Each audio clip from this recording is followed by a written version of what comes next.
Sunlight begins to fade now, and I feel like I'm losing time, but I don't know how I'm here. The sunlight has turned to gray, and I feel like I'm losing love again. I don't know how I'm here. I could feel your heartbeat. I could feel somewhere you're looking down. I could feel your heartbeat. I could feel somewhere you're looking down. 'Cause it's you I'm loving, and it's you that I wanna breathe. And it's you I'm loving, and it's you that I wanna need.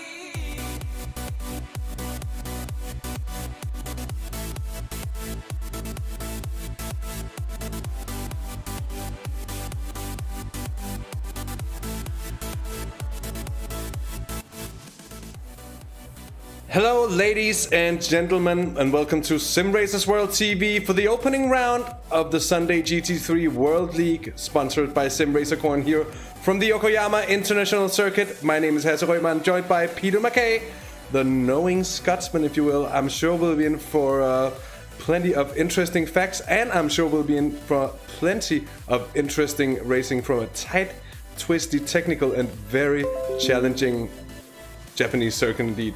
Peter, welcome to you, and what is your expectations for this night here?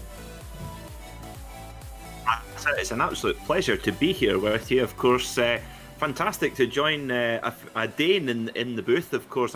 We were talking about this before the broadcast. I think that Denmark has more Le Mans wins per head of population in the world, if I'm not mistaken, and I've got lots of things to talk about Great Danes in racing. But today we're not in Denmark, we're in Japan for Okayama circuit, a circuit which isn't so known around the rest of the world. It nowadays focuses completely on Japanese domestic motorsport like the Super GT Championship, Super Formula, and also the All Japan Motorcycle Championship. And I have to say, Hasse, I can't imagine how frightening this place would be on a 1000cc superbike.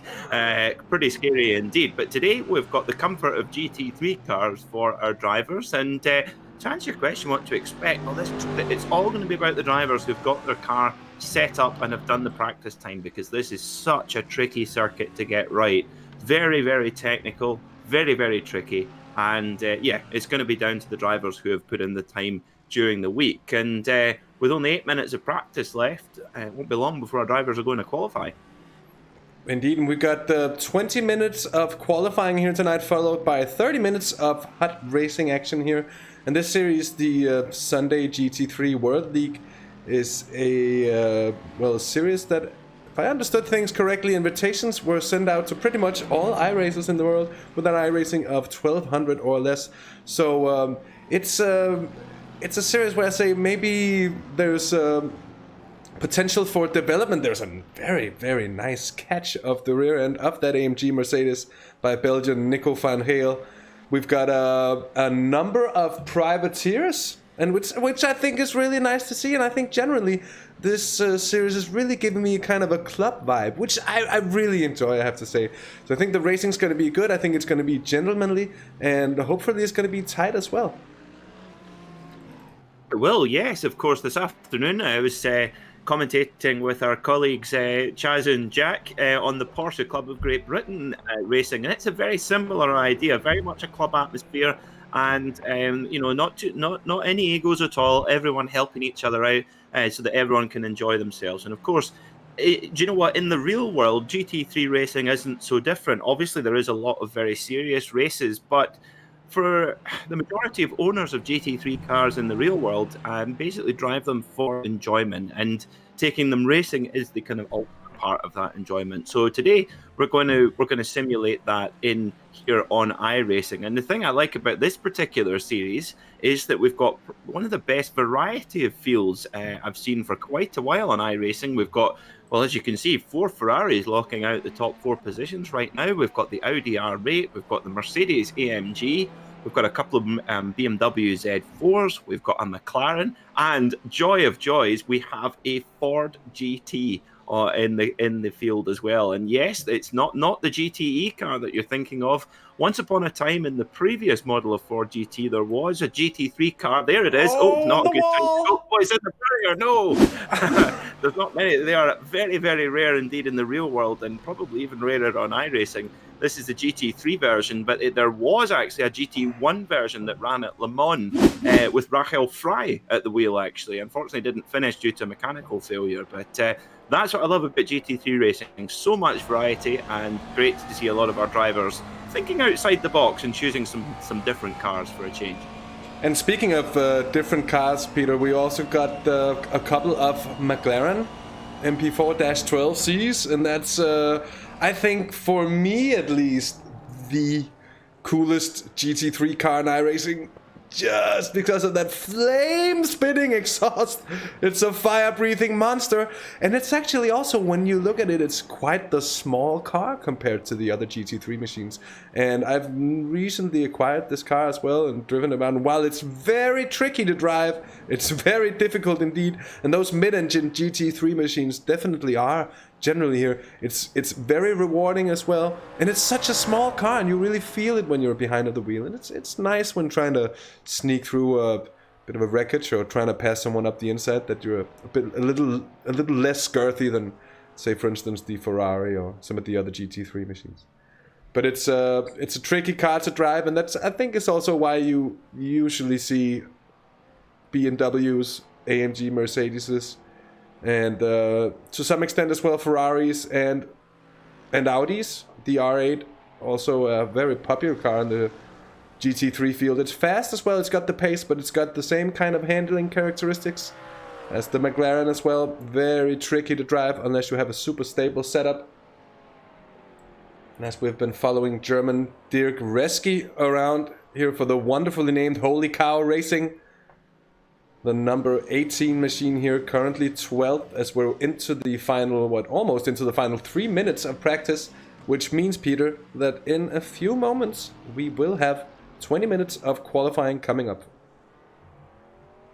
We will indeed, looking forward to it. And of course, this McLaren on the screen right now, this was the car that really got the modern day McLaren road car company going. Of course, the last road car they'd made before that was, of course, the F1 in the early 1990s, but with the MP4-12C, and not the most catchy name in the world, that's for sure, but McLaren known for their speed, not their catchy names.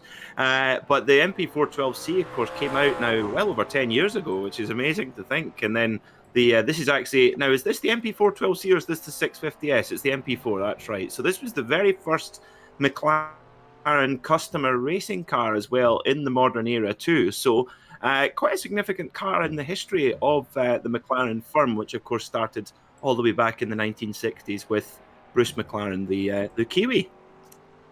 The Kiwi indeed, and a very illustrious history of racing behind the McLaren racing team. And it certainly seems that, and it's a big shame, can I just add, that the days of the big privateer, now McLaren certainly coming back to form in Formula One, and they're very much still a part of both sports car racing and also now to a much greater degree sports car manufacturing, which is nice to see. But it's been tough years for both McLaren and Williams, the two very big and traditional British privateer teams of Formula One. That's really got such, and that goes for both of those teams, very illustrious history, and basically only rivaled really by that of Ferrari and Mercedes, and perhaps to some extent as well, if you go a bit back in time as well, Alfa Romeo. Yeah, I mean it's starting up any automotive company nowadays is so tricky. I mean, we haven't seen a new manufacturer survive for such a long time, but McLaren have, introducing bold new machines, and they have, in their 10-year history, have just created some incredible machines, both for the road and the racetrack. You can buy a McLaren GT3 car, you can buy a GT4 car as well, and then of range of road machines, including amazing things like the Senna, and of course all of that while running a Formula One team. It's amazing. It's incredibly impressive, actually. I have to say. Now here we go. Here's one of our BMWs on screen. I have to say this is my favourite to drive of the GT3 cars because it's just so stable and friendly. It's the Black Labrador of GT3 cars. It's just your best friend and there for you whenever you need it. I think if I was to be running a 24-hour race, that's the car I would want because it's just so stable. It's not the fastest in the straight line and maybe not the fastest over a single lap, but it's just fantastic over a long distance, I think. It's certainly a very popular choice of car when both looking at entry lists for...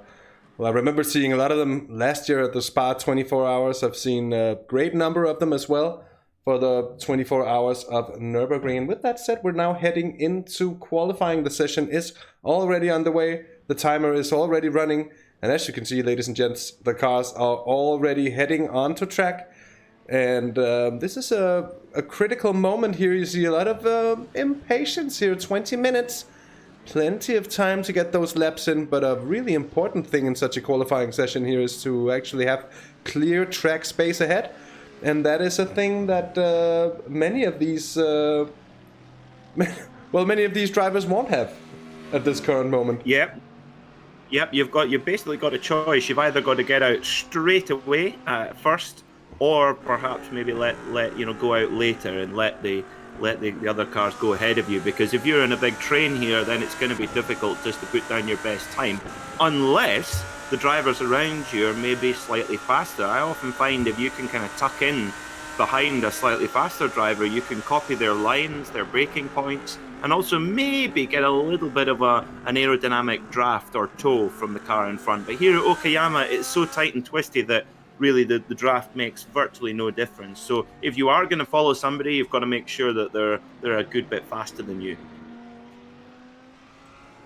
Wise words from Peter MacKay here as the warm-up lap is what's going on for the field at the moment here. We're watching the Red Bull Audi R8 of Kamal Hashivi. It's a nice name and it rolls nicely off the tongue. Not as well as our 5-namer from the other series. Who is, what is it, Alejandro Garcia de la Mata Torres or something like that. It's a long one anyways. First laps being set in already here. And I think this has to be out laps. 37, 6s, 41s. Yes, it is indeed. So we're expecting lap times in here for qualifying. Perhaps we're going to see some of the drivers dipping into the 29s indeed, but otherwise high 30s, low 31s has been the order of the day through practice. That of course could be with the race fuel, and as such there could be time to be gained here. What is the track temperature, Hasse? Well, that's actually a very good question. I didn't check before, but we can get the weather up. So while Hasse is doing that, the reason why I ask about the track temperature is that here in Japan, obviously, it can get very, very hot and sticky sometimes, and that track temperature has a big effect for our drivers. So when the track temperature is exceedingly high, that makes the track very greasy. So yes, you'll see at the bottom of that little tower on the right-hand side of your screen, 56 degrees centigrade track temperature. That is inferno hot. So that is going to make the track very, very greasy and very slippy. So as you rightly said, Hasse, most of the time in a GT3 car, you should expect to be maybe 1 minute 30 or under, depending on the skill level. But today, that's going to be very, very difficult because the track is going to be super, super greasy. So, and also, although we've only got a half an hour race, it's by the end of that race with a track temperature this high, tyres are going to be dropping off their best towards the very end of the race. So we'll need to watch that. And as you alluded to, the drivers in the mid-engine machines like the Ford or the Ferrari or particularly the McLaren and the Audi too, they'll get a little bit more twitchy as well as the race goes on. So we'll need to watch that, but very high track temperature today. That's that's certainly a bit of a surprise as well for me. Seeing track temps that high with air temps in the mid-20s, not something you'd usually see at other places. But as you mentioned, Peter, these special geographical conditions that you have in Japan certainly makes for often very humid conditions as well. That's quite different from what we see elsewhere in the world here, as there's a bit of traffic for Koen Mulder, who is our early days pole setter here.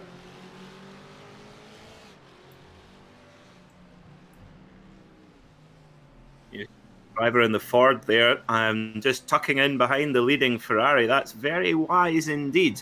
Just seeing the tucking in behind the current pole sitter, 1 minute 32 flat. So yeah, there you go, Hasse. That track is obviously really, really greasy today. With, I would suspect it's the relative humidity that you get in Japan. Of course, I'm a huge motorcycle racing fan, and my favorite race of the year is the Suzuka 8-hour race, which for the Japanese manufacturers like Honda, Kawasaki, and Yamaha, that's a bigger deal to win that race than to win the MotoGP World Championship.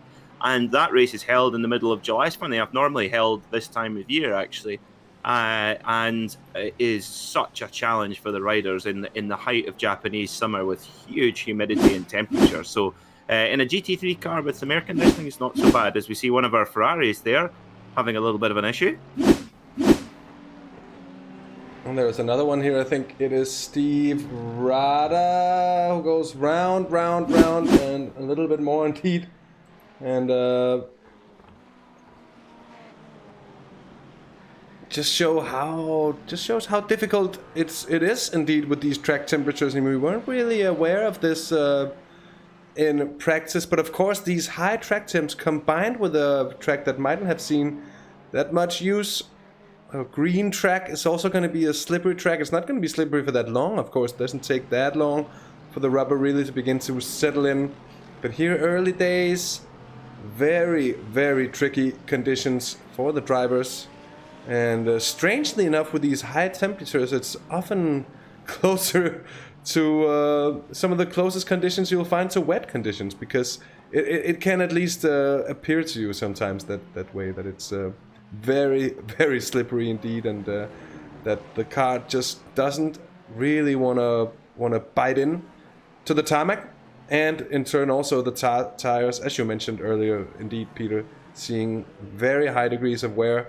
So we'll be keeping an eye out for that at the later stages of the race. It could be worth actually trying to just take it easy on the first 10 minutes of the race, just to conserve the rubber and keep it as fresh as possible for those final couple of laps, because it could be the overall decider of things in the end. Still Koen Mulder, Valdir Suarez Jr., the American, completing a Ferrari 1, 2, 3 alongside Italian Savino Melillo, and they're all within the 31s by now. Separated by half a second is the top three.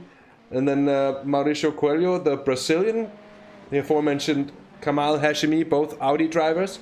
And then two BMWs, and that's Dejan Pavicic and Alfredo Tricarici from Argentina. Very, very nice name as well, I have to say. Damien Kober, Chris Bowie, and Jacob W. Krause, rounding off our provisional top 10 at this current time. And this is exactly what you don't want to have in a qualifying session. Just that close kind of traffic that can really throw you off indeed. Obviously, that looks so cool. That DuPont number 24, of course, a tribute to multiple NASCAR Cup champion Jeff Gordon there. That car in front of the car number 17, car 24. That is, you never see that on a GT3 car, a NASCAR livery. That's very, very cool indeed. Now, for our viewers watching who are maybe familiar with the street cars like the Audi R8 and the Ferrari 488 and even the BMW Z4, you'll know that they are quite different cars in not only their design and their layout, but also their ability in street car form.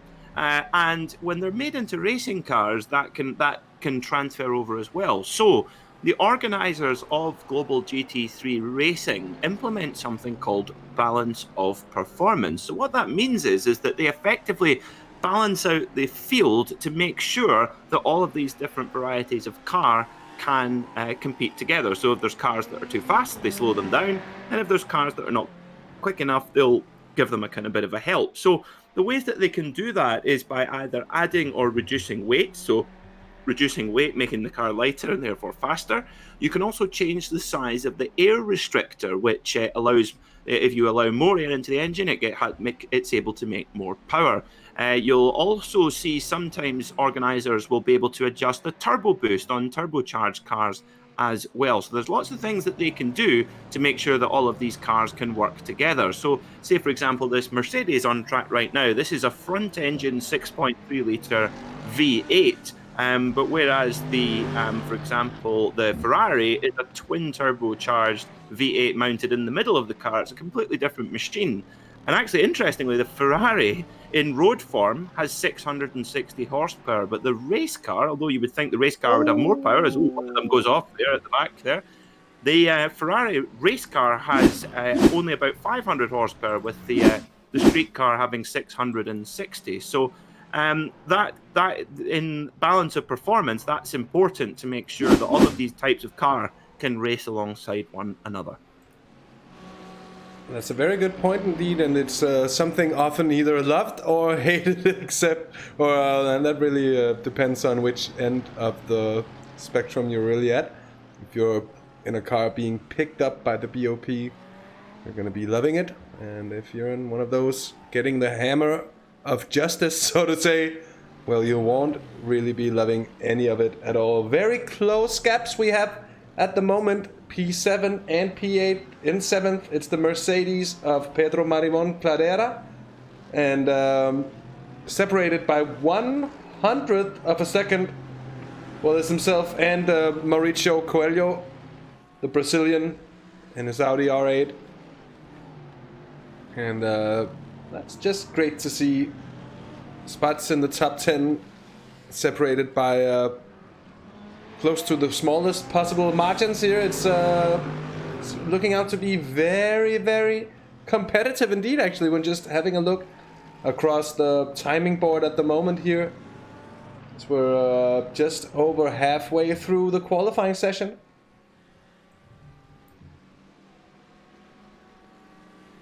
Obviously, that car, Pedro Cladera, in the number 7 Mercedes here, this is very appropriate for a Japanese racetrack. Got some real Japanese-style cartoons on the car, and also some Japanese characters on the windscreen strip as well, which looks very, very cool indeed. Now, as we said earlier, Hasse, the Okayama circuit, it didn't always used to be called Okayama. In fact, when it was first built, it was called the Tai Ada circuit, and it was Mr. Ada who owned most of the golf courses in Japan and wanted to create a kind of country club, not for golfers, but for racing enthusiasts. And he could be able to get the business off the ground and cut in this amazing circuit through the countryside here in Japan, in not far from the town of Okayama itself. And it cost at the time $100 million back in the early 1990s. So it was an expensive project, but it actually, in fact, held 2 Grand Prix in 1994 and 1995, both of which were won by Michael Schumacher. And actually, this track was the last track that Ayrton Senna raced at before his untimely death at Imola. So, although it's not so familiar to the rest of the world now, it does have an interesting heritage. It certainly does, and it reminds me of the kind of concept that is the Ascari racetrack in Spain, which also functions as it's a privately owned racetrack, but as far as I understand, it's also a kind of resort. And there's also other places in the world where you can it's not a bring your dog vacation, it's a kind of bring your car or race car vacation instead. And I think many of us could certainly see the appeal in that. I think it's something that it's going to be the stuff of dreams for most of us, sadly. And that's why sim racing is so nice, because we can live out our dreams of actually being race drivers, but just being pretend race drivers, which is still good enough. But actually really interesting, sorry, just a little bit of a point there to the comparison that is often made between sim racing and real racing, and especially with the very, very realistic end of simulators like iRacing, where a lot of real-life racing drivers actually say that the sim is often found more challenging because there's such an amount of information that isn't really being fed to you at all. You don't feel the G-forces. You don't have the connection between your bum and and the road. So to say, it's all visual on screen, and the rest of it is through the force feedback of the steering wheel. So it does, for me, add a little extra layer of respect for every single sim racer in the world and does this thing and actually strings several laps together in a demanding race car around a track like this. Yeah, particular skill. It's like going from, for example, if you see a driver go from driving an oval in a NASCAR to a Formula One car, it's like that, kind of just driving a different category, really, and that's how a lot of the pro drivers from the real world treat it. It's just basically jumping in a different style of motorsport or a different style of car, and those are the real world drivers who have had a lot of success in the sim racing world as well. So right on board with the incredibly sonorous BMW Z4 with this flat crank V8 in this car, and it just sounds absolutely extraordinary. Of course, this car was brought into the IMSA WeatherTech Sports Car Championship, or the United Sports Car Championship it was called at that time, in 2014 with Turner Motorsport, and in that beautiful blue and yellow livery that they have at Turner Motorsport. And Dane Cameron, who now drives for Roger Penske, won the championship first time out in that car in the BMW Z4. And of course, Belgian team Mark VDS used that car to great success as well. And of course, the car went on to win the Nürburgring 24 Hours. So it's got a lot of heritage as well, that BMW Z4, and an amazing machine. Now, Hasse, do you know the connection, the Danish connection to Okayama? You told me about some kind of Danish connection to here earlier on, but you were very withholding with the fact, and I understand that trying to save it for when we're on the air, so you can get my reaction with it as well. But no, I don't know about the Danish connection here to Okayama, but I'd really like to hear it. I was lucky that there are so many good racing drivers from Denmark. Of course, Tom Christensen, Jan Magnussen, Kevin Magnussen, Marco Sorensen, Nicky Thiem, Christina Nielsen, the list goes on and on and on. But of course, one Danish driver who's sadly no longer with us, Alan Simonsen, who we lost at Le Mans a couple of years ago, he actually won the Okayama 1000 kilometers in 2009 with Mario Farnbacher in a Ferrari F430. So there has been a Danish winner back here at Okayama, and it was the late great Alan Simonsen. Well, may his soul rest in peace. And 1,000 kilometers of this track, that's sure to be a test of any driver's talents indeed. And actually, you can see for every time we've been on board just here with Mauricio Coelho, who's currently sitting 9th in his Audi R8, exiting the first of the hairpins. Tricky enough in itself. And then down towards another right-hand hairpin. Downhill braking zone and a big dip off the road as you come into the corner that can really unsettle the car. And as you can see, a lot of drivers will be struggling with the initial apex of that corner, and then getting and keeping the car to the right-hand side into this double left-hander, which is very tricky indeed. A section where it's so easy to make mistakes here. And Mauricio doing a very good job. The Mercedes, the Caterpillar Mercedes up ahead with a little bit of trouble. Then the left-hand hairpin, a right one. That was a big slide for the Mercedes.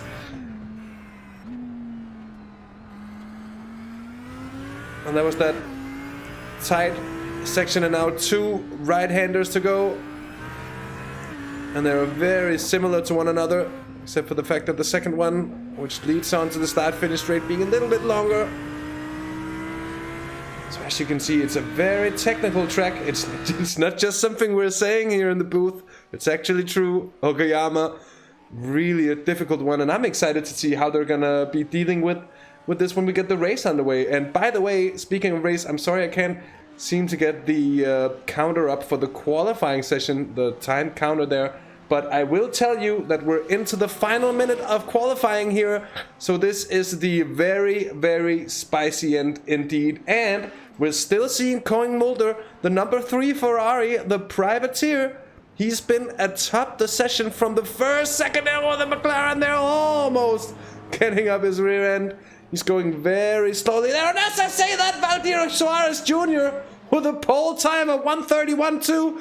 And then Koen Mulder, he really gets a run on there. He thinks, oh, I'm going to put in another time. Oh, and he clips the inside curve. And it unsettles the car. And that's going to ruin his final lap, I'm afraid. 20 seconds to go. So still a chance. And Suarez Jr. with another one of those Ferraris getting in there, and a pole time at such a late stage. Perfect timing, isn't that right, Peter? Yep, right at the death there. So that's really, really impressive there from Valdir Suarez Jr. in the 31 Ferrari. Well, you certainly won't find it difficult to spot that car on track. It's almost reminds me of the colour that the Aston Martin racing cars are painted in. Of course, the number 95, the Dane train, with Marco Sorensen and Nicky Thiem running in that car. So that's what that colour reminds me of. But great lap there from Valdir Suarez Jr. right at the last moment. Very impressive. Now, Hasse, there's some really cool corner names here, but there's also some very simple corner names. For example, the final corner. Do you know what that's called? Last corner. Last corner. Turn 1. Last corner. It's called first Turn corner. 1, you know. Correct. but then it's like they ran out of names, because turn 2 is called Williams. Then you go on to the Moss S's, then the Atwood Curve, then Hairpin Corner, then Revolver Corner, Piper Corner, Hobbs Corner, named after David Hobbs, Redmond Corner, Mike Knight Corner. So there's about half and half, some with the greatest names in motorsport and other ones just absolutely, they do they just tell the truth. Very nice indeed, and I think that's that's just one of those little off-putting surprises there. What do you call the final corner of a track? Let's call it last corner. And from last corner, start-finish straight, come down to first corner. Still, some things are right in the world, I believe. Valdir Suarez Jr. on pole position in front of Koen Mulder. And it's Eric Verleeg, the Dutchman in the Mercedes, who is third on the grid indeed. In not a long time, we will have the grid to display for you.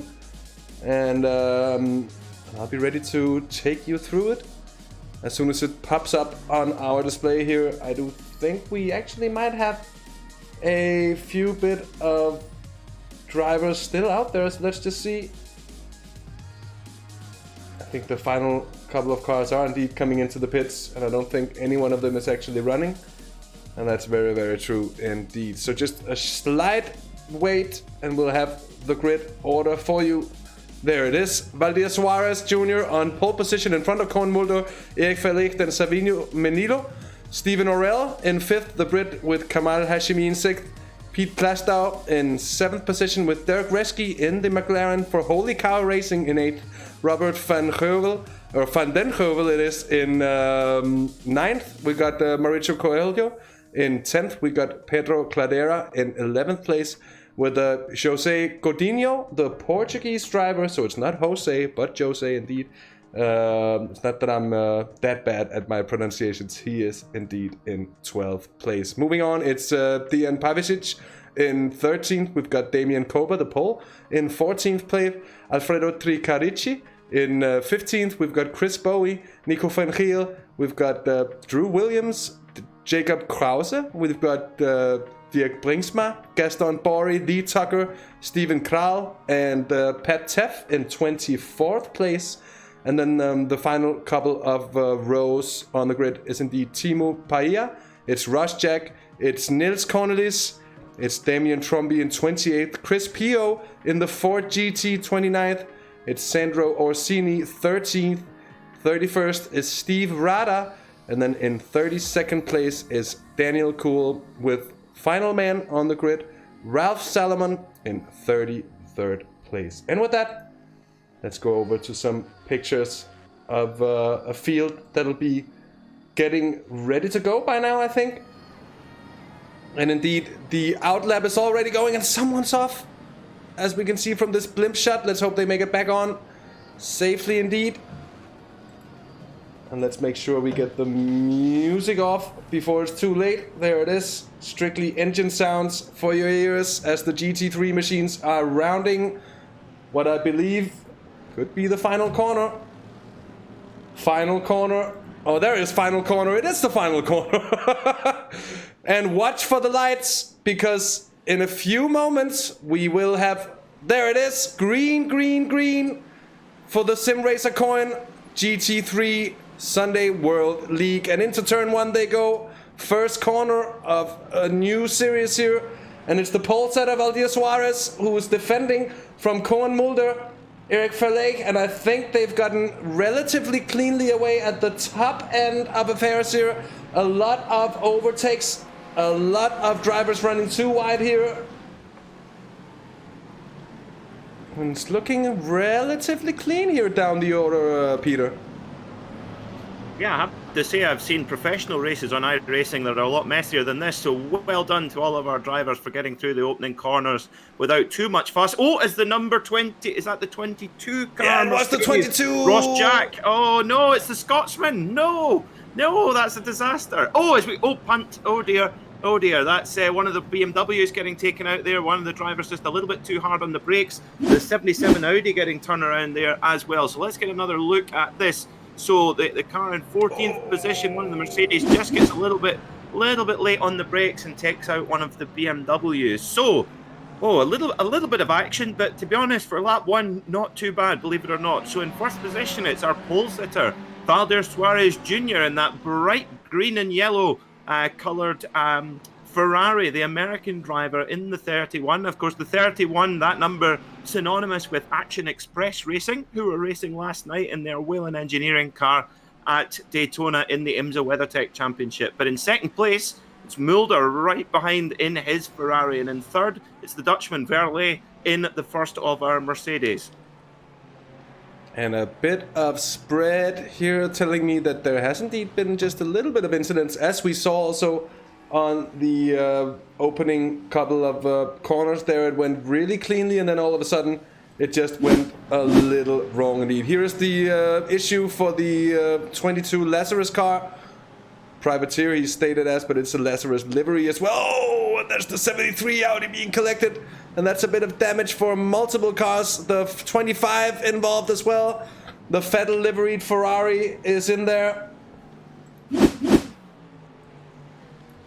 Oh no, it's my fellow Scotsman, Ross Jack, in the 22 Mercedes had a very eventful start to this race, and look at the front of that car, there's a lot of damage, so that's going to be a long race for him for the next 27 minutes of this race, but pretty steady at the front. It's been a very, very easygoing start for our leaders as we head into the end of lap number 2 already, as we come out of the most imaginatively named last corner ever, called Last Corner, onto the front straight of this Okayama circuit, which of course got the name Okayama circuit back in 2004 when it was bought by a company called Unimat Corp, who made coffee machines. So an amazing diversification of their portfolio to go from coffee machines to buying a racetrack. Two very essential things, coffee and racing.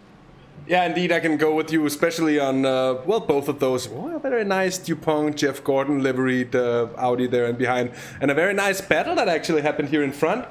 As, excuse me, there was a bit of a pass there from, well, that's the car of Ross Jack, and he just passes that McLaren who's on the grass and manages not to make any more of that situation. That's pretty bad damage, though, to the car of Ross Jack. It's still a train here, and indeed, Martin. Oh, yeah, the commentator's curse strong with us here from the off, just as we mentioned. Oh, they got cleanly away. That wasn't to be. But while it lasted, it was good here. Damien Koba. Oh, there's a bit of contact. There's a bit of a push from Dejan Pavicic. And we can have another look at the actual overtake that's coming into the first hairpin.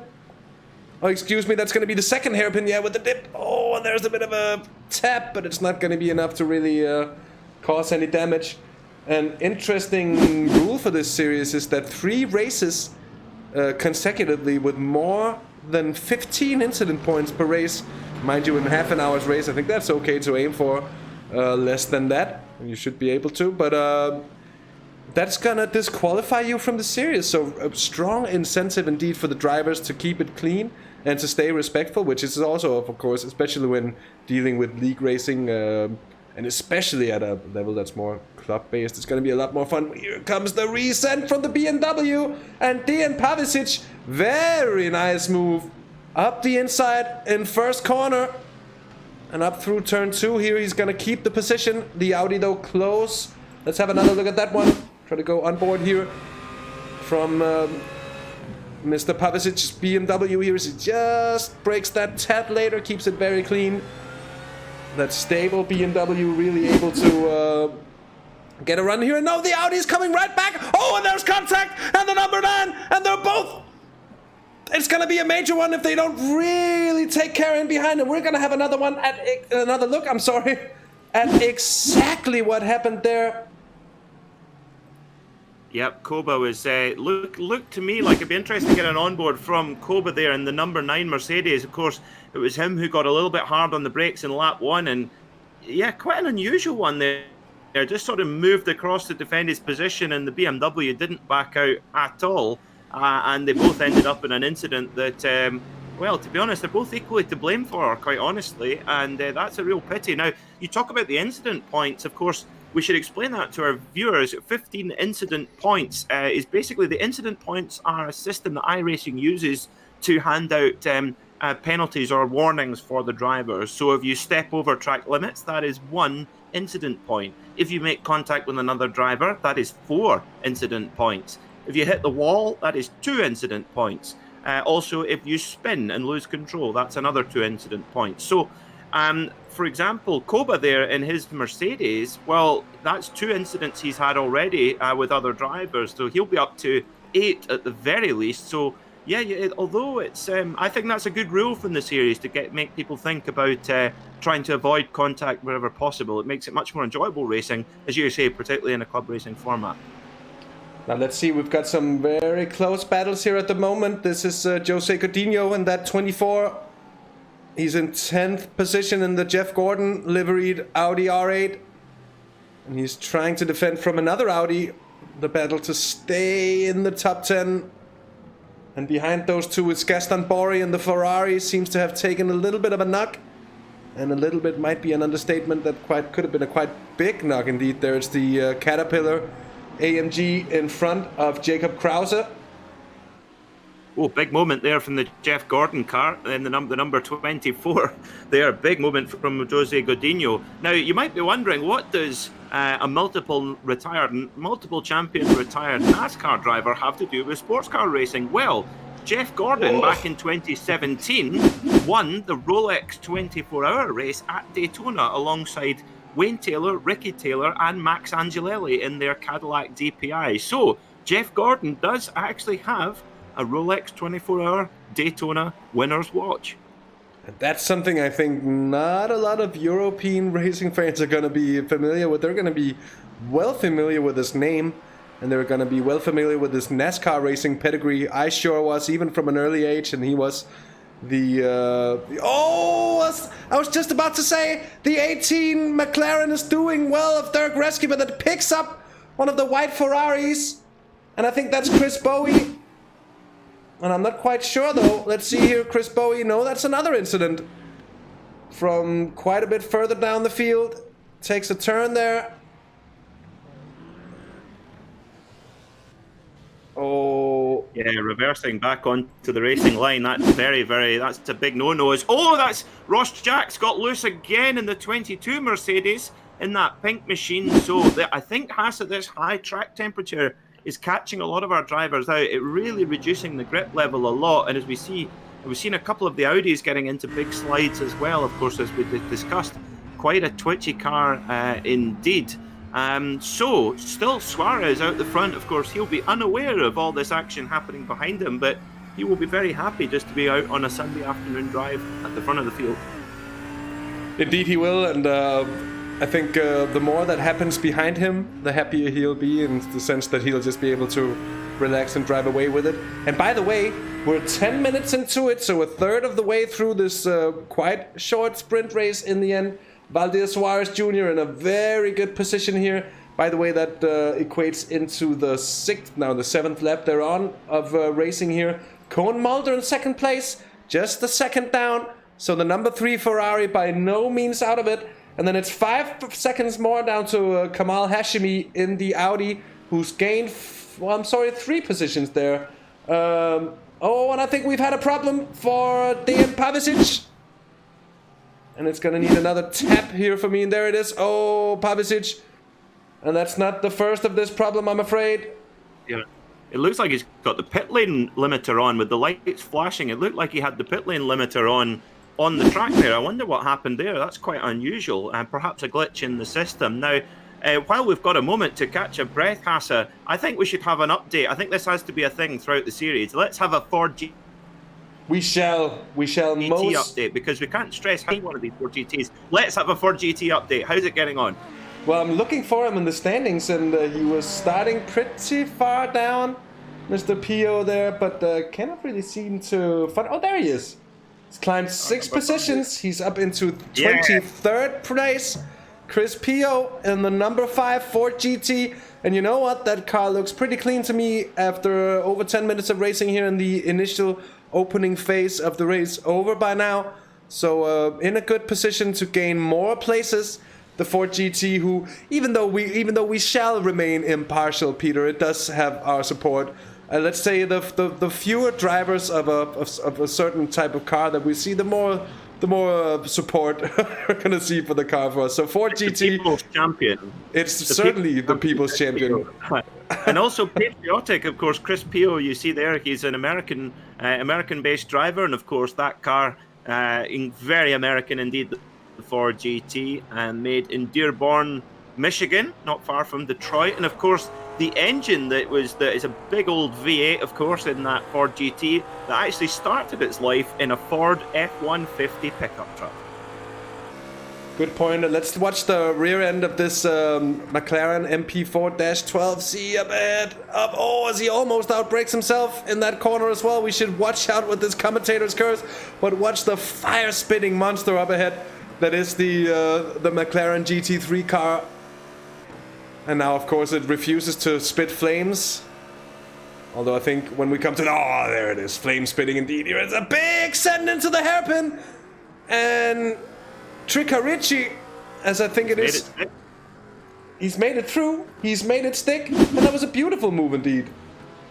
It was. And that car there, the number 57 of Tricarici, he was very unlucky in lap 1 where he was basically nerfed off the track by Koba in the Mercedes, who actually has just made his way through, I think, perhaps. So he was very, very unlucky there, but that was a big, deep move on the brakes, and just about gets it done. Able to keep the cutback, does he? Yes, he does. Very good indeed. The McLaren giving good manners there. Well done. Keep avoiding the contact. And that's a good example of just how stable and how friendly the BMW Z4 is to drive. You can really take on big moves like that without worrying about spinning off. Yeah, indeed. Pat Teff in the number 12 Ferrari, and that's one of the better looking liveries, I think. We've seen at least at the front there. Definitely. It's got a bit of color grading going on there. And a bit of nice shading with the pink and black. I like that. And Technics! Yeah, that's isn't it? Yeah, I used to spin vinyls on my 1210s, and I still have them around with a mixer somewhere, able to throw down a couple of big tunes. So Pat Teff in the know about audio gear, about which kind of turntables to use if you're a DJ. And a nice. Oh, there comes another move from the 14 BMW there and behind. Very nice Tricarici. Certainly a high flyer here. And that's, of course, not the number 14 car, but that was in 14th position, because he's in the 57, very much an Argentine liveried motor there. Oh, and they made contact in behind! They made contact in behind! And that was not that situation. Let's see here. Brinksma. I think that's the situation. Yep, indeed. Sends it up the inside. The AMG turns in. And I'm not really sure if anyone's really to blame. I think it's a simple misunderstanding. And that does happen from time to time. Also, a big problem for a lot of drivers in sim racing is that with a single screen, unless it's a very, very big screen indeed, you're going to be in a situation where you're not really going to be able to see a lot out the sides of the car because of the relatively narrow field of view. And in a situation like that, it really makes a huge difference to be able to see. Sorry, Peter, I cut you off. I have to be honest, I hadn't thought of that excuse before, but I'm going to use that one now, Hasse. With I only work with a single screen. It's basically just my television in my living room, so that's a great excuse every time I get involved in an incident. Oh, sorry, just single screen. Sorry, my bad. As we see, this is a good battle between the Technics Ferrari, as it shall now be known, and the number 57 BMW of Ceccaricci. Good battle here between the BMW and the Ferrari drivers. Very impressive indeed there. As we see what's going on here. Oh dear, what's going on here? There's so you'll see on the windscreen there, you'll see a number on the windscreen as we see Chris Bowie having another spin in the 14 car. Oh dear, in the Gulf Mercedes. Yeah, so that number is not their race number, that's where their position in the race is. It's a very helpful system. Unlucky. Very, very, very helpful system that you have on every GT3 car is that little number on the windscreen that tells you where they are in the race. And their race number is there on the side. So very helpful system. It does indeed make it a lot easier to see which car is lap traffic. Savino Melillo almost cuts across the 30 Ferrari there. Come on, you're racing for the same manufacturer. That was close indeed. By the way, of the front runners, it's certainly been Kamal Hashimi in the 37 Red Bull Audi R8. It's been the high riser because for Valdir Suarez and Koen Mulder, our two leaders, they've just kept positions in their Ferraris. And we are just over halfway through the sprint race. Kamal Hashimi started 6th and he's up into 3rd place. And he's actually kept the gap pretty well up to the two cars. He's hardly lost anything since lap 2 or 3. I think he got held up a little bit. And Dirk Reski in the McLaren has had an issue. And we're going to have a look at it. Here it is. That's contact and he gets the big help. Just gets a bit of a helping hand, as you say indeed, Peter. Spins it round, gets it back. Almost. I was just about to say gets it back safely. I don't want to know the rest of the story if it doesn't go well. It did go well indeed for Dirk Reskin. He is back running. He's still in 10th place, so it's not all disaster. I think he is indeed still the top running McLaren. Stephen Orl. We've got Savino Melillo's off the track. Savino Melillo from 4th place. And that's going to be to quite a bit of way down the order, to be honest. I think he goes onto the grass and it just starts sliding. That's not a good bit of contact. And he has to reverse on and on the grass. There is another car sliding. That's a McLaren of Dirk Risky. Oh dear, just gets onto the grass. And it's just like driving on snow when you get on the grass there. And it's at quite high speed too. As we see, look at that, the Audi R8 with the Konica Minolta livery there in 24th position. Of course, a great tribute to the Wayne Taylor Racing team who have run with that livery for many, many years. Looks fantastic, the black and blue there as well. But still, it's still the two Ferraris out front, Suarez and Mulder, with Hashimi the top Audi, then two Mercedes, a Ferrari and then another Audi, but very much the Ferrari that looks like it's been the dominant car here, taking up many positions in the top 10. So that twin turbo V8 mounted in the middle of the car, working a treat for the car from Maranello. So 12 minutes to go. Can Mulder do anything about Suarez? What have you seen, Hasse? I just saw someone having gone around. I'm afraid that Ralph Salomon in the Kaspersky liveried Vettel Ferrari. And he has made contact with the Mercedes in 5th place. That's not good news at all. And I was just gonna say, as the car of Ralph Sellerman's dips into the pits here. We're gonna follow the close battle that is raging for 8th place at the moment here, as Gaston Borri, another one of the Argentines, is trying to run away from the followers, and that's Savino Melillo, the Italian, who is running so well. But I was just about to say the SimracerCoin, our series sponsor, is sponsoring their new, what's it called, cryptocurrency for the top runners of the series. There's also Amazon gift cards as a prize to be raised for, and the SimracerCoin is a concept that is looking to bring to life a sort of cryptocurrency and create a connection to the sim racing world, where this currency could then be used for setup shops. It could be used for paints.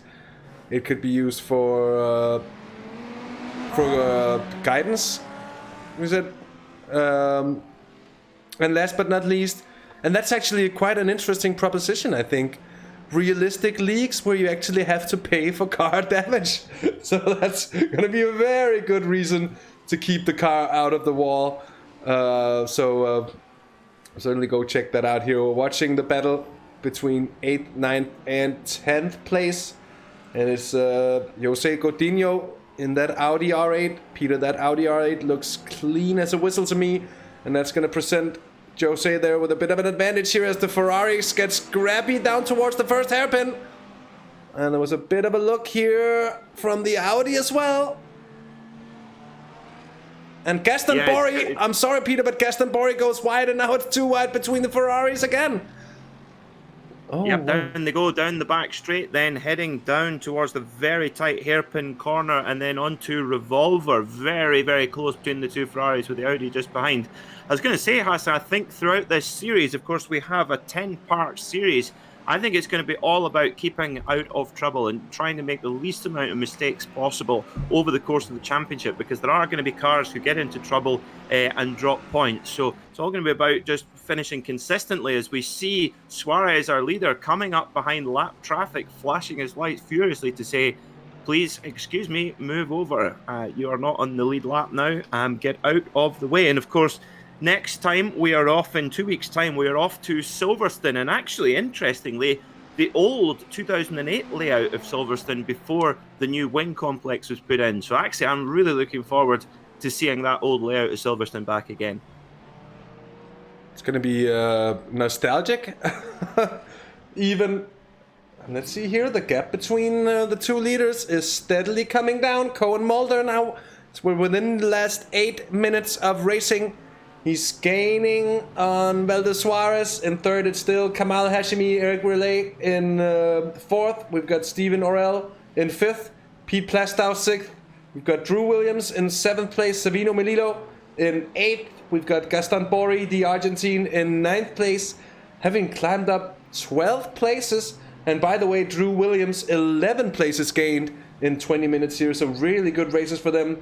And Jose Godinho having gotten up 2 places from 12th to 10th in the running order at the moment. I do hope you're enjoying the show here as the pole. Damien Kober, I'm afraid, has had an issue here in the number 9 machine. Yeah, he's had an eventful day, has the Polish driver Damien Kolba, and this Mercedes just gets a little bit wide coming out that first hairpin and very nearly collected by the car following there. I think that was our leader, Suarez Jr. Wow, that would have been controversial into his lead charge, and off pole position he's been absolutely superb. Of course, only took pole position in the very closing stages of qualifying, but led from pole position and hasn't been challenged so far. So he's really good start to the season for him. As we look at our 5th place driver of Orell, Dairy is scary, so I suppose he is a vegan, I suppose. So he's representing that on his livery as well. Oh, as we see, the Ford there is unfortunately getting lapped right now, but it's up to 19th position, so into the top 20 for the Ford GT of Pio. Now, I want to talk about Verlet, in the Dutchman in the Mercedes, the Vodafone Mercedes. He's had a few incidents as well, as we can see that, and he's running a Bathurst 12-hour livery that was run by Craig Lowndes and Jamie Whincup, the V8 supercar drivers, but holding 4th position for now. But being chased down by Stephen Orell in his Mercedes. Yeah, indeed, and Pete Plastow not too far back as well in that Ferrari, and the Ferraris have already showed to have great pace here. And by the way, ladies and gents, I do hope you've been enjoying the show here as we're going into the final minutes of racing here. Just over 5 minutes left. It's been very hectic here, and I feel like we've been treated to a lot of action. So much happening at times that have been very difficult to keep up with everything here. As Jose Godinho is now getting the move done on Gaston Borri. And that's not on an easy place, so I think Borri must have gotten wide there indeed. Yeah. And Jose Godinho actually pretty careful not to not to run into him, I think, in that situation. The clean Audi there, being able to take advantage of a car that seems to be in a much better state than the following Ferrari.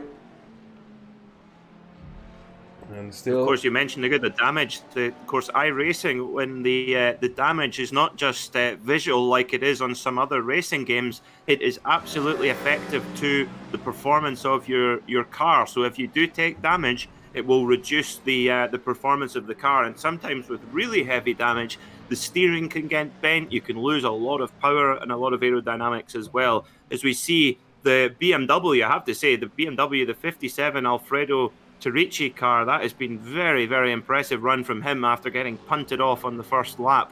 No fault of his own, but he's fought back very, very well with a car which I'm sure is not 100%. No, and that Technics Ferrari sure looks fine to me still, so it's impressive stuff from Alfredo to actually be able to keep up here. And the 57 Argentina BMW has been looking very, very good indeed.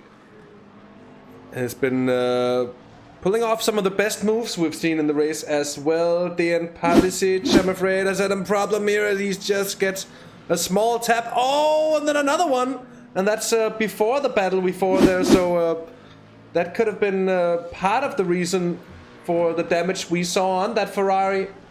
Tricarici still in with a close fight here. It's the closest fight of the field at the moment as far as I'm aware. And they seem very closely matched on pace. Indeed, they're going to be lapping another one of the Ferraris. That's the car in 24th place at the moment. And that is indeed the car. That was close. That was very close there with the lap traffic there coming through and just shut the door at the last moment. And that's given Alfredo Terrici a little bit of breathing space as we head into the final stages of this race. That could be very, very important to the outcome of this battle. Really, really close battle between Terrici and Teff in the Ferrari. Here is Nico van Heel, the Belgian. Oh, and there's a slow car on the exit, and he just collects it. Oh, and the leader! That could have been very, very bad indeed. And Valdir Suarez, he's had to find his way through quite a bit of different things, I want to say, mildly put. It's been an interesting journey of 27 minutes for him by now. It's done very well to stay clean and to stay on point. It's been a superb performance so far. Koen Mulder still putting on the pressure, though he's lost a second since last time we had a look. And Kamal Hashimi is now quite a bit of way down as well. I think he might have had a little bit of a mistake. Or perhaps he's been held up by traffic. It could be as well. He would have loved to just have wings and fly right over those lap cars ahead. But he's done well here. Eric Verleek in the Vodafone. That is indeed a Bathurst 12-hour livery. 4th place, lost a single one there. Stephen Orell started 5th, still 5th in the Vegan 68 machine. Oh, and there's a blue Ferrari. And I am wondering, is that Mauricio Coelho? No, but he has had a... Oh, and he just finds the car. I think that's Nils Cornelis. Yes, that is indeed. So we're going to just hop a little further back to see what happened to the number 4 Ferrari there. Just picks up the grass on the outside, and that's going to send it into a slow but very definite slide. And backing right out on the racing line is a dangerous thing to do. So difficult as well. If you've not got, like I say, if you're not used to the simulator as well, it can just be you don't expect another car sometimes to be going by, or you panic. It's very easy to do, but of course here on TV it looks pretty bad as you pull out straight into the path of another driver. But Tricharici, it's been an eventful race for him, but he's making his way up and recovering well as we see this battle between the two Mercedes of Verlet and Oral. This is a brilliant battle between these two guys here in their 6.3 litre V8 monsters. As we head in, we should be getting the white flag soon, Hasse. We should indeed. 30 seconds to go now, so I think this is going to be... a lap they're on here, or is it going to be the next one? Nope. I think this could indeed be the final lap for Valdir Suarez, Koen Mulder, and the rest of the bunch here, and that's going to leave a very tight battle for 4th and 5th place. Indeed here, Eric Verlet, Stephen Orrell, and a vegan 6.3 liter V8 Mercedes AMG. The joke in that that's on another level. Kudos to Mr. Orrell. Indeed, he got very close, and now I just think he got a bad exit there. Not really able to stay on the tail here.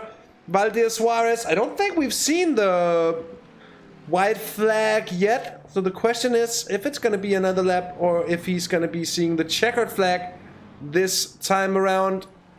Through the double hairpins. And now two right-handers. One of them there, and then the perfectly named final corner, last corner. Here it is.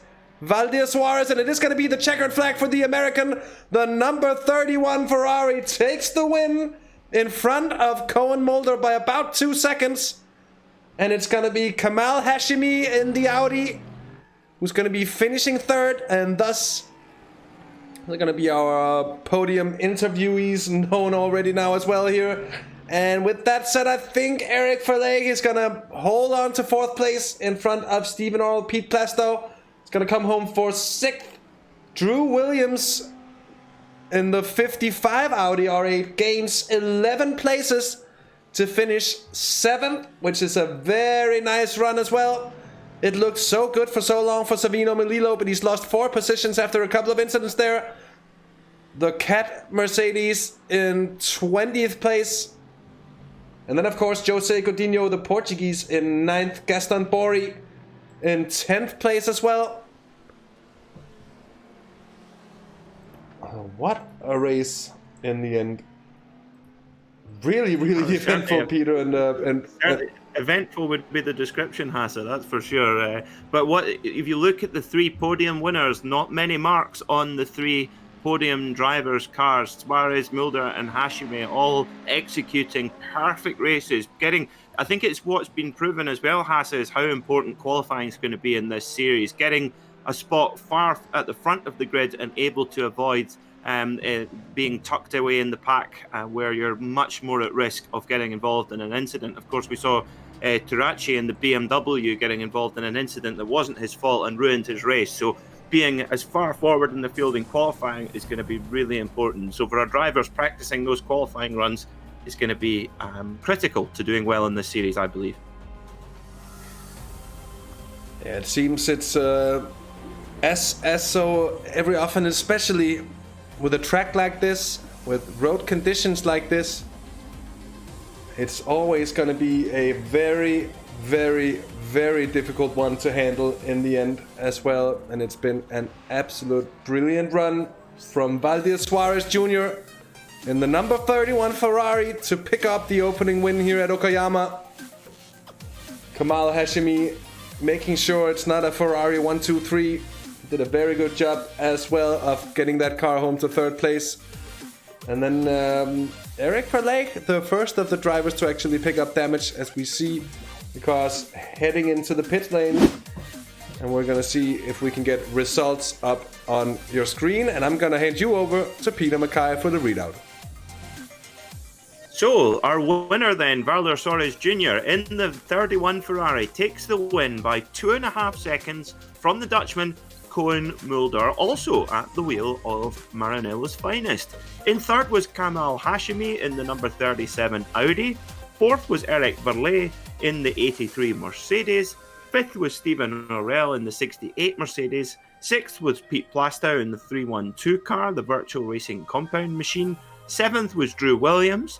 8th was Savino Melillo. 9th was Jose Godinho in the 24 car. 10th was Gaston Borey. 11th was Dirk Reske in the 18 McLaren.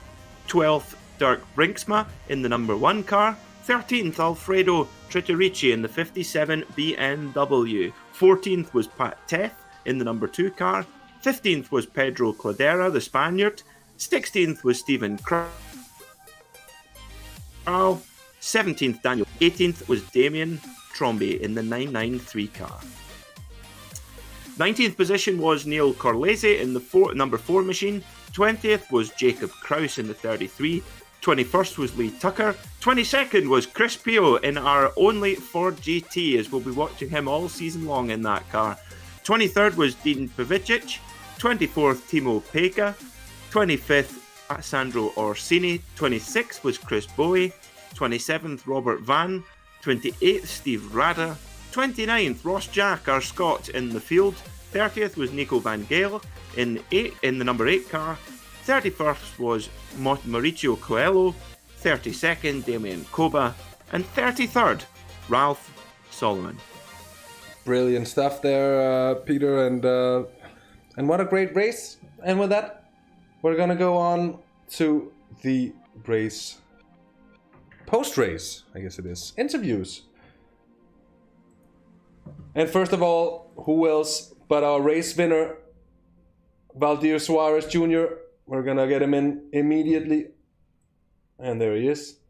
Valdir, thank you for hello, and thank you for joining us here in the booth. What a great race for you, and what a great result in the end. First of all, you seem to have a perfect start. You seem to have a very good run, and your race didn't really get dramatic until you start picking up the lap traffic, really, and you had a couple of spicy situations there, didn't you? Yeah, totally agree. And first of all, thank you for the support and for putting this all together. Really fun to have with the guys here. So, and we are training since Friday, right? And trying to get better and better. So, and I have some problems on the qualify, so I need to get back to the pits and put a new lap again. It was tough at the end, but I tried to manage the people in front of us and trying to keep moving forward. But it was good, and the second one, Mulder, he did a very good race as well. He was closer all the time, so I was trying to manage the guys in front of me and also the second place. So it was really good. Indeed, and track temperatures were really high for this race. Did it feel slippery out there driving? No, it was good. As soon as we have more people putting laps, I think that the grip is getting better and better. So I was comfortable with the car, so the balance was good. So and we are trying just to manage and not push too hard in order to avoid any crash. And finally, Valdir, I'd just like to ask you, 30 points with an early season win for you. What are your perspectives of the rest of the championship series? Enjoy the next one. So we are here to enjoy. So, but I'm gonna keep pushing and keep training and keep pushing. And if you allow me to, I would like to thank my friend from Brazil. I'm from Brazil. I live in the West, but I'm from Brazil. I'd like to thank my friends. So we are training together. Mauricio is a guy that is running with us as well. So he's doing a very good job. And unfortunately, he had some bad situation today. He crashed the car, but we want to keep pushing and looking forward to the next one. Oh, indeed, well, we'll get your flag sorted out and get you a Brazilian flag instead of the American one that we've been shown. Make sure to honor your Brazilian roots.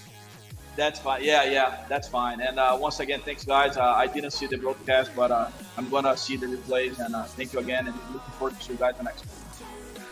Well, thanks for joining us in the booth for this interview. Congratulations on a very good race, and see you for the next one. Valdir, we're gonna hop right on with our second place finisher, and I'm gonna leave you with the competent hands and ears and the mouth as well, I believe, of Peter MacKay. See you. Koen Mulder, second place here in this opening round at Okayama. How was it from your seat, sir? Well, it was a very busy track and a very respectable race with Junior. So tough, but demanding. Yeah, when we saw the track temperature was sky high. How was the grip level for you at the wheel of your Ferrari? Well, in the beginning it was okay, but after 10 or 15 laps it became very slippery, and indeed it was very tough and hot. Yeah, good job. You're not there in real life. Of course, racing in Japan, it's hot, sticky work, and that's the benefit of sim racing, being able to stay in the air-conditioned comfort of your home. Now, this has become a little bit of a tradition I'm beginning of. Whenever we get a Dutch person on the podium, I always like to ask them what their choice is when they go to the snack bar. Are you a croquette man or a bitterball man? The croquette is a large bitterball, so can I pick both, or? Yes, you can. That's the best answer. Yes, both. Okay. Fantastic. In this So case, I think yeah, somebody said neither the other day. I thought, well, thank you for your time. Goodbye. So that's always good. Whenever I go into the snack bar, I do like a croquette. So while you're live here on Sim Racers World TV, is there anyone you'd like to give a shout out to on the broadcast? In this case, I want to shout out to Robert, he's the organizer. So big shout out to Robert, and of course everybody who drive respectful. So but Robert in particular. Well, thanks very much for coming to join us, and hopefully we'll see you in 2 weeks' time for another chat. Thanks you. Hope to see you too. Thanks to Cohen Mulder as well, and a very good race for him to finish second here on the opening round. We're going to commence to our final interview of this post-race session with our fourth place man, Eric Fallet. First of the Mercedeses today, and seemingly with the conditions, with the racing and with the traffic as well, Eric, a tough race. That's what it looked like. Was that how it felt like as well on track? It was a tough race. I tried to race consistent laps, and I made a mistake in the first couple of laps, and then I fell back to 8th, but I could fall back to 4th. Well, I'm happy with it. A very good fight back indeed to 4th place, and in the end it also got hot with another Mercedes coming close from behind. What were your thoughts there, carrying a bit of damage from an earlier incident? Well, I thought I have to defy him and try to defend my position. I was a bit surprised that he was so close behind it suddenly, because I had to pass some back markers, and then he suddenly was in my mirror. So I had to be careful in this, but I could manage it, luckily. And Eric, 4th place today, and as we mentioned, with a bit of an incident there early in the race. So are your expectations to be on the podium for the next one? I was a bit surprised that I was 3rd in qualifying. I was happy with top 10, so let's see, and from there on in next race, I don't know. Good point, Eric. And last but not least, is there anyone you'd like to give a shout out to while you're still on here? Well, all my fans, of course. They are watching on YouTube. My family, friends and family. I'm really grateful with that. Thank you. Well, thank you for joining us here in the booth, Eric, and congratulations on a great opening round. And with that, it's going to conclude our interviews. That in turn is going to conclude the broadcast, and I'm just going to go over to Peter for a bit of a summary of the race. Well, the summary was some really good stuff out there, up and down the field, and great to see so many different cars out there. And I have to say, although, as you say, we are meant to be impartial, but go Ford GT. I love the Ford GT. It's such a wonderful car, and it's great to see it out here competing in the championship. And next time out, we're off to Silverstone, which will give a completely different challenge to our drivers. It's a much more open circuit. It's a lot faster. It's going to be a new challenge altogether, and I would imagine the track temperature will certainly be a lot cooler at Silverstone as well. So there's going to be lots of different things to think about. We've got 2 weeks. We'll be back in 2 weeks' time for that, so the drivers have got plenty of time to practice. But I've thoroughly enjoyed the broadcast with you, Hasse, and looking forward to the next one. Well, much the same to you, Peter. It was great having you in the booth here, and it was a lot of fun bringing you this race. I hope all you people out there on Sim Racers World TV on YouTube, on Sim Racers World on Twitch, and on SOW TV on Facebook enjoyed what we had to bring you here tonight. And indeed, 2 weeks' time we will be back, and for much more fun. So until then, from us in the booth, from Hasse Rømer, from Peter MacKay, it's been a great pleasure having you along. Of course, if you've liked what you've seen here tonight, you know where the like button is. If you want to see more, you also know where the subscribe button is. And you can hit the bell icon to stay notified of when we go live. And I think with that said, all that really remains to be said is until next time, take care, have fun, bye bye.